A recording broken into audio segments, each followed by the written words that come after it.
Fantastic. So we are drawing towards the end of the day. I know it's really disappointing. This is the last time you're going to hear from me. Aww. If I had a force to do it, doesn't count. But our next demonstration is from Anthony Sinclair from SignSource. Now, before I bring Anthony up and his interpreter, I just want to say today has been incredible. And I do encourage each of you to go away, take the tools, take the resources, take the learnings, take the journeys that other people have been on in other organisations, and begin to make change within your organisation. It doesn't matter how small, how big, how long it's going to take you.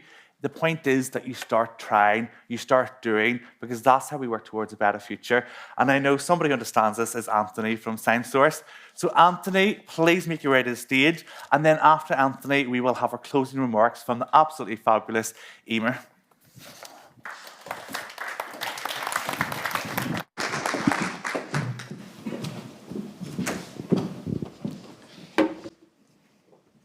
Hello. Let me give my description of who I am. I'm a male. I'm a white male, medium height. I've a bit of balding, but short hair. I've got a beard. I have a navy blazer and a pink shirt on underneath it, and navy trousers with brown shoes. The voice that you're hearing is the voice of a British Sign Language interpreter. That is a female voice, so that might seem a bit jarring because I'm a male, but you're hearing a female voice. Chloe is sitting opposite me, the interpreter. So it's lovely to be here. Nice to meet you all. And I just want to say thank you so much to Tourism NI for organising. I feel so privileged and honoured to be invited here today. So I want to start off with some questions linked to hearing privileges that we all benefit from in society. So I want you to put your hand up if you feel like you benefit from these privileges. So the first question is, I can assume that most people I meet on a daily basis will speak the same language as me, making communication easy. Raise your hand.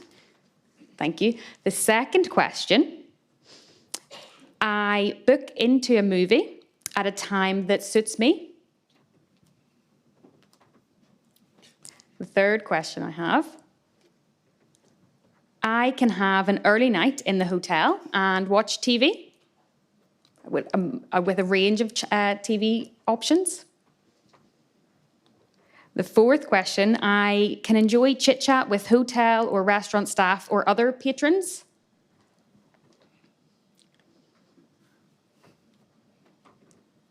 The fifth question is, I can check into a hotel and ask about the services on offer, and I can have smooth communication with that. And the last one,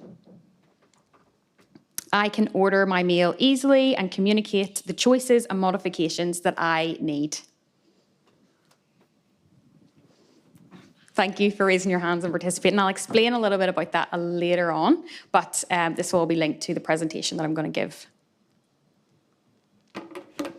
So to start off, I want to explain about my background. So I was born profoundly deaf.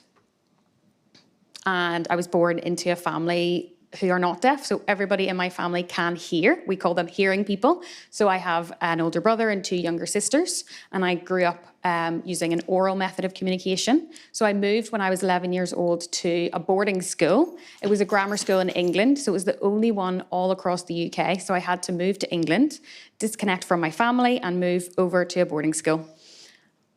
When I finished my grammar school education, I went to Sheffield University to study a sports science degree. And then I moved back to Northern Ireland and I did my postgraduate education at PGCE to become a qualified teacher. After that, I set up my own business, which is called SignSource. And the reason why I wanted to set up my business was really, I'm an advocate for the deaf community and for deaf awareness in society and British Sign Language.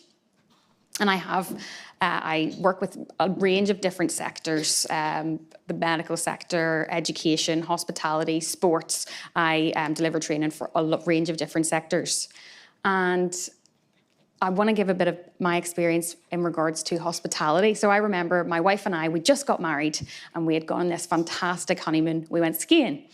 and we went skiing every single day, and we were very active, and we just loved it. It was a great time. But one evening we decided we just wanted to chill out.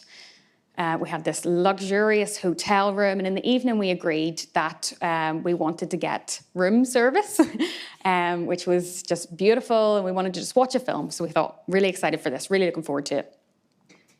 So we got our room service, we had our meal delivered, and we got ready to watch the TV, but unfortunately there was no subtitles available.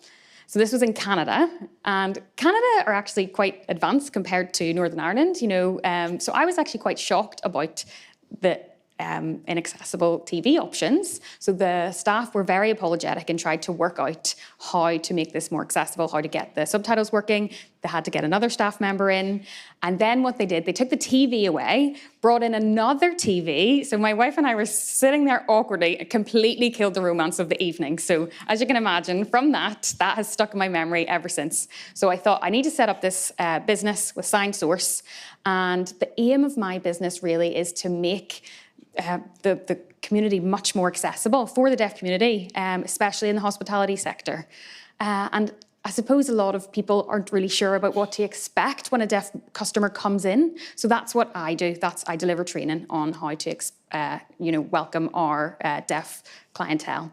So I deliver training in Belfast. So companies like the Mac Theatre or Crumlin Road Jail or the Titanic Museum, in different restaurants, lots of different businesses. Recently, I delivered deaf awareness training with the Lyric Theatre and basic British Sign Language. And the reason why I did that, we had a deaf actress called Paula Clark. She actually was involved. It's the first ever deaf actor in Northern Ireland who has been involved in mainstream production. She was actually involved in Richard III in the Lyric Theatre, which is massive for the deaf community to break through these barriers. So the plan was that we were going to invite the deaf community to come along and watch the show. So I would say about 99% of those deaf audience members had never been to the theatre in their whole lives because it had never been accessible to them. So I provided basic British Sign Language, the Lyric Theatre provided British Sign Language and Irish Sign Language interpreters. So as you can see, I'm using British Sign Language today. So I have a British Sign Language interpreter, but then we have ISL interpreters on the side of the stage, and they're completely different languages, which just shows the beauty and the richness of the language and culture within Northern Ireland, especially the deaf community. So I delivered deaf awareness training and basic sign language to the staff members. And actually, there was over 50 deaf audience members. And actually, a lot of them experienced quite a bit of anxiety. But they went to support Paula, who was a big character in the deaf community. And the staff then had the awareness of how to sign, "You're very welcome here today," and just giving them basic information. And a lot of the audience members were able to then communicate with the staff. And this was a very new experience, that they knew these signs. Would you like a beer? Would you like a pint, a half pint, a glass of wine? That was really a new experience for the deaf community. And also, the deaf people love to talk. It's just a part of our culture. So even having that awareness of tapping a deaf person on the shoulder to let them know we've got 5 minutes, or those signs to say, we've got to go right now, the show's starting. So the deaf community enjoyed themselves so much and just had the best time, because it was the first time in their lives they actually had such an accessible experience, and it just changed their perception of going to the theatre. So that's kind of a bit about what I do. So this is about my family life. So my wife, she is hearing, and my children are all hearing. So they're not deaf, but they're bilingual. And my wife is fluent in British Sign Language. She is an interpreter, but it's not the interpreter in front of me. Don't make that mistake. She's not here today. She's the lady on the screen.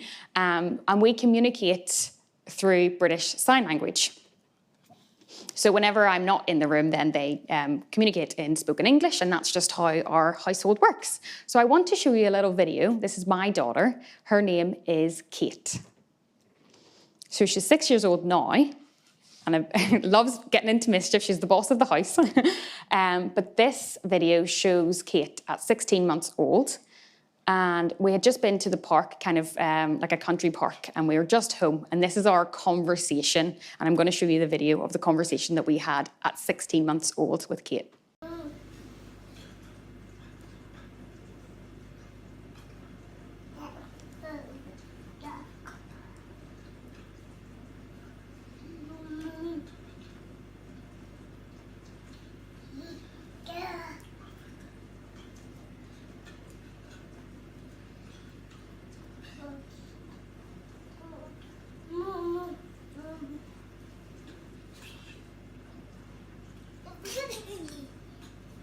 Baby food.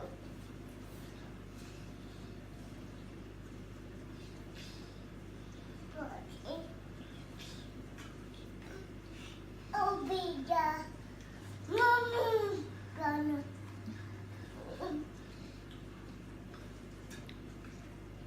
Run. Back.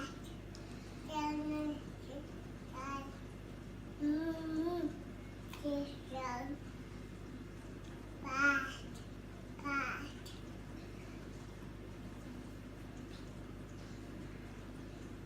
Doggy, doggy.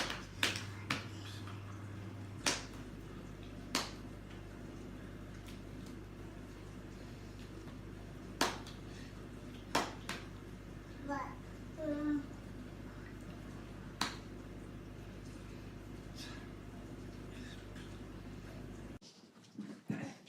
Apologies, I just realised that there was no audio in that. The last time in the Titanic, I think there was audio description on those videos, and I realised that you didn't have one. I'm so sorry about that, that wasn't accessible. Apologies. So the video got actually over 16 million or 6 million views, and lots of parents of deaf children actually were just so mesmerised that a hearing child could sign. And actually, a lot of the advice is that, you know, it's better to learn sign language later on, but actually that is maybe not correct. So what has been noticed is that, what I noticed in my home, that my kids had less tantrums because they were able to express themselves through this visual medium, and then later they developed that ability to speak in spoken language. So for example, the sign for milk, or they were able to point, you know, really simple ways of communication.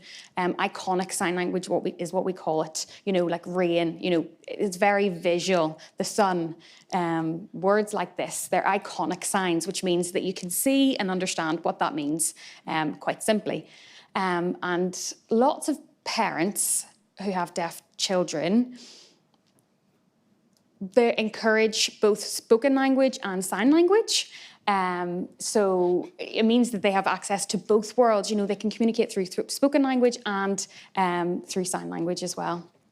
So I'm just going to read some of the statistics up on the board. So the slide says access to services, and this is about public attitudes. So over 2/3, which is 67% of deaf people and people with a hearing loss, have experienced negative attitudes or behaviours in the last year, which is a statistic given by RNID. And a third, so 33% of people with hearing loss, and just under 2/3 of deaf people, 61%, and British Sign Language users, 63%, have experienced people talking to someone who is with them rather than directly to them in the last year. And that's another statistic from the RNID. So these are statistics from the RNID, and interestingly, I have asked some of the deaf community. Now, deaf people have different levels of hearing loss. Some deaf people can hear better than others and speak better than others, and lots of other deaf people are profoundly deaf, have never heard any amount of sound, so they have less ability to speak. And I asked them, do you know, the people who can hear a little bit better, do they have that ability to chit-chat with hospitality staff? And they said, actually no, because it's very tiring. For me, I'm profoundly deaf, so I don't have that access. I'm always using gestures or written language. So I had a bit of a misconception there. But this is actually linked to attitudes. Do you know, people who grew up who can hear and use spoken English as a medium to communicate, that can really affect their confidence if they become deaf later in life, and their well-being as well. It can really affect your mental health because they maybe don't have that knowledge on how to communicate, or society doesn't have that knowledge on how to communicate with deaf people, to slow down or to make sure you're making eye contact, or to have clear lip patterns and things like that.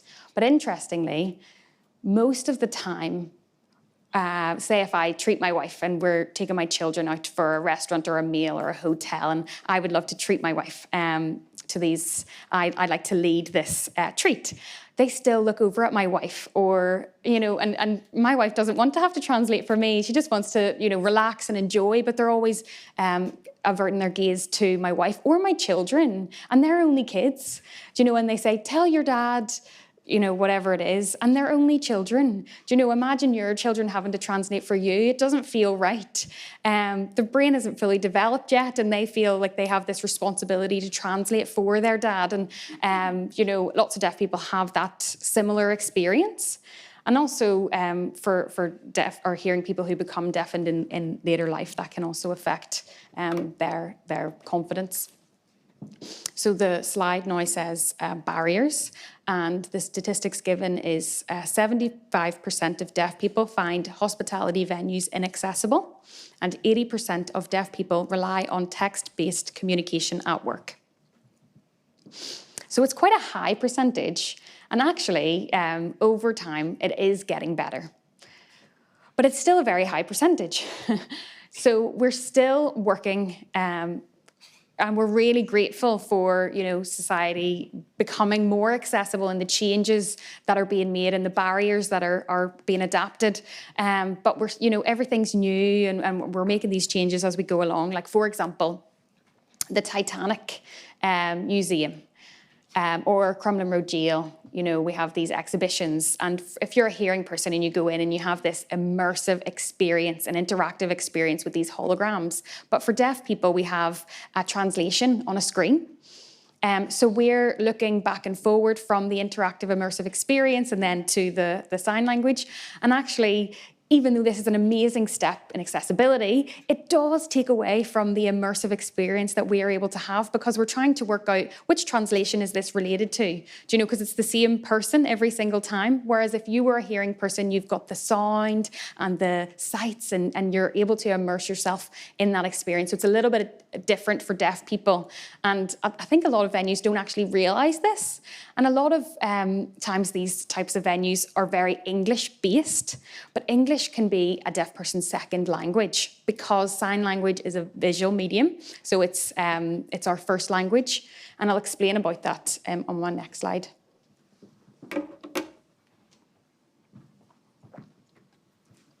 So in regards to the history of sign language, in 1880, sign language was banned in Milan because professionals believed that the best way to educate deaf children was through oral spoken language.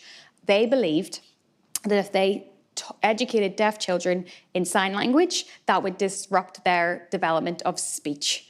Now, sign language has a different grammatical structure to English, which then influenced this decision. And this was a really dark time for the deaf community. It had a really big impact. So fast forward to the 1970s, there was research conducted that was about deaf children who leave school at 16 have a reading age of around 9 years old. So that was 90% of deaf children who leave school at 16 had a reading age of 9 years old. So the deaf community were incredibly behind, and their understanding of written English was very behind. So for example, if they're trying to access services in written English now, it's not actually accessible because of those barriers that were in place in the past in regards to education.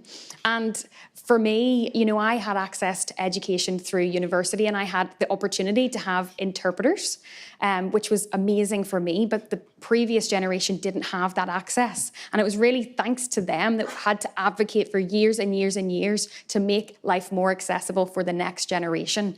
And I benefited from that, but we're still working and advocating for increased access all the time.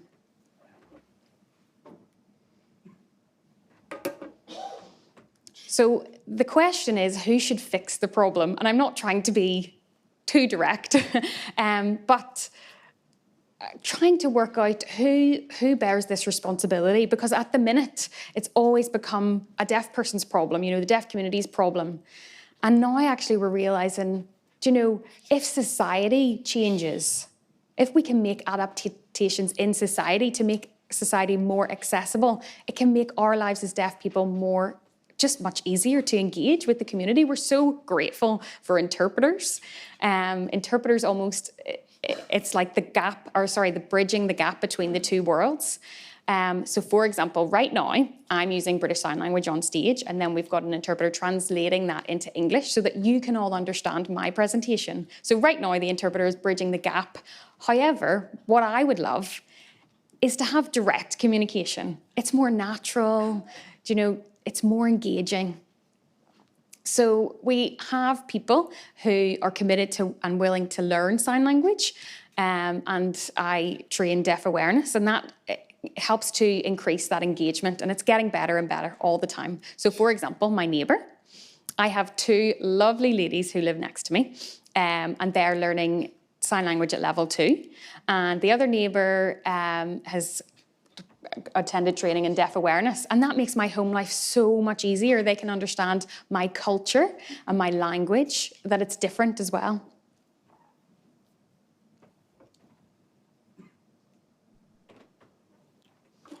So this is a video. It's a woman, and she's deaf herself, and she's signing. And it's just an example of how deaf people don't actually have access to the information behind them because they can't hear it.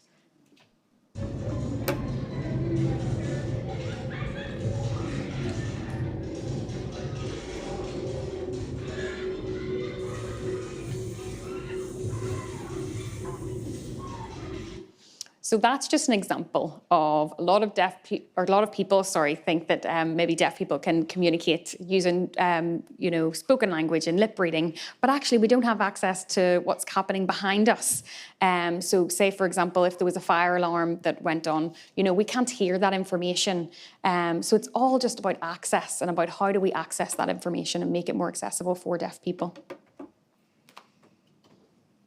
The next slide is about hospitality. So the written English says 65% of deaf hospitality workers experience workplace anxiety.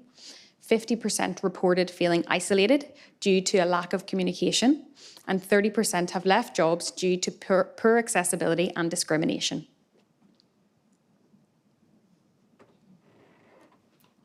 So these statistics are again from RNID. So currently, we're in the process in the deaf community the legislative process to engage with the BSL and ISL Act. And we're hoping that next year, in February 2026, recently we've just passed the second stage of the legislative process. And so the NI Assembly are on the second stage. It's just been passed. So we're in the third stage at the moment. And then we need to move through the stages to become for it to become an act. But unfortunately, it doesn't mention on the act at the moment, or the bill at the moment, about hospitality businesses and private businesses. So that's a big challenge for us. How do we make these changes in hospitality? Now, there are businesses that are willing to make these changes, and we know that there are budget constraints. And so we really appreciate those businesses that are really willing to make these changes and to make these businesses more accessible for the deaf community. I'm sure you're all starving, so I promise this is the last slide. So I'm going to show you a quick video. This is our dream world. So hopefully one day we'll have a world like this. I don't know when, but this is just my dream. This video is in a different language, so it's filmed in a different country, but there are subtitles so you can watch it. One thing that you will see, the term deaf and dumb. So this is a different country in there. This was filmed in 2014. We don't use that terminology. We just use deaf or hard of hearing, or a person with a hearing loss. Deaf and dumb, please don't use that term. I know that that's in the video, but it's not an accepted term.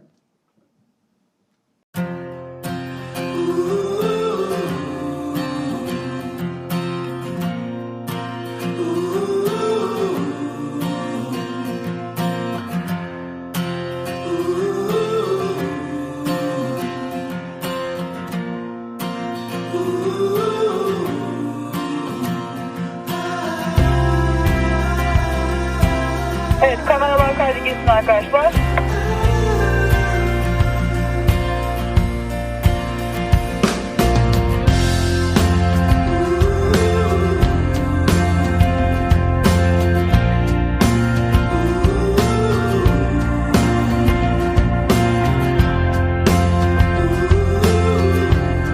Mana hazır ol.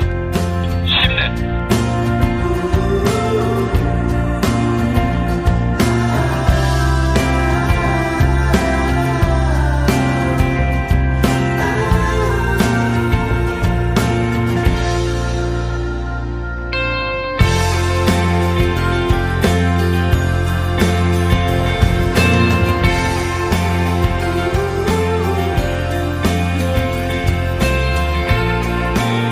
Taksi hazır ol. Hareket.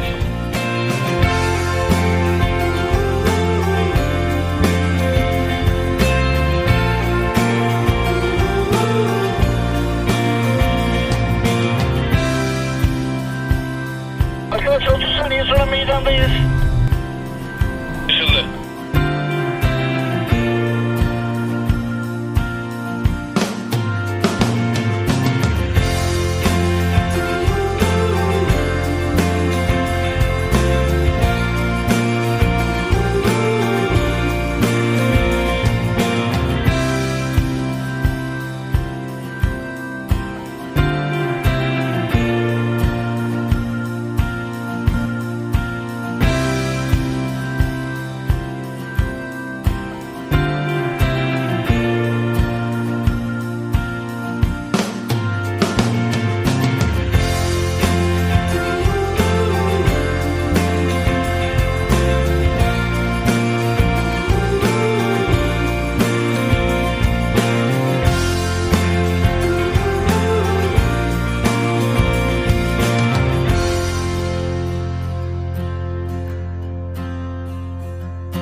So thank you very much. I'm sure you're all very excited for your lunch, and it was lovely to meet you all and to be here. And if you have any questions about Science Source and what we do and how to approach deaf people, please approach me during the lunch, and I'm more than happy to chat. I hope everyone has a lovely day. Thank you so much.